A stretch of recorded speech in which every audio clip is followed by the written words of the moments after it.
Hello, I'm Dr. Rob Schleifarth at West River Ear, Nose, and Throat. Welcome to our monthly video blog.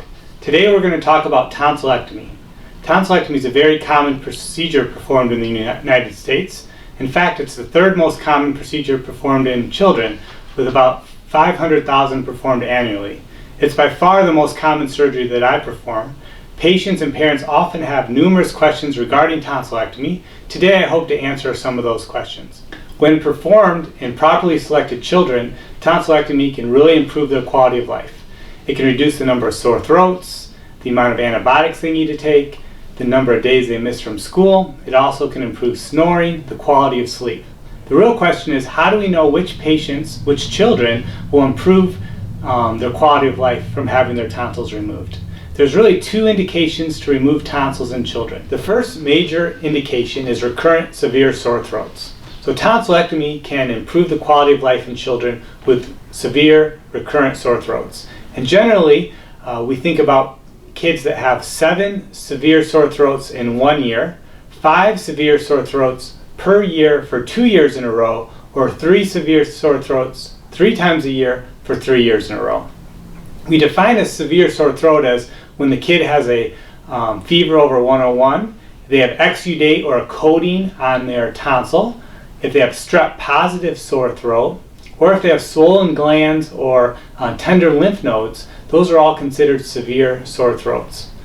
We sometimes take out tonsils in patients who have less severe or less frequent sore throats for modifying factors, such as they have an allergy or intolerance to antibiotics, they've had a peritonsillar abscess or an abscess behind the tonsils. So there are some reasons that we take out tonsils in less severe cases, but those are the general guidelines for patients with severe sore throats. The second main indication to remove tonsils in children is what's called sleep-disordered breathing. And this is by far the most common reason I remove tonsils in kids. So sleep-disordered breathing is that their tonsils are so big, their adenoids are so big, that they actually obstruct or get in the way of breathing at night. So these patients will snore. Oftentimes parents will come in and say that they can hear their kids snoring through the door. They'll often witness apneas. They'll witness them gasping for air at night. Removing these tonsils in the majority of these kids will greatly improve or reduce these symptoms. A lot of the other daytime symptoms are poor performance at school, behavioral problems. These patients will often wet their bed at night. And again, removing their tonsils, alleviating their sleep apnea or their sleep disordered breathing will improve their quality of life. So sort of to summarize tonsillectomy, tonsillectomy can really improve your child's quality of life in the correct patient.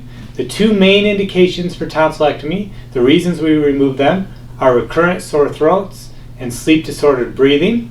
I hope this video answered some of your questions regarding tonsillectomy. If you have any other questions or we can help in any way, please give us a call.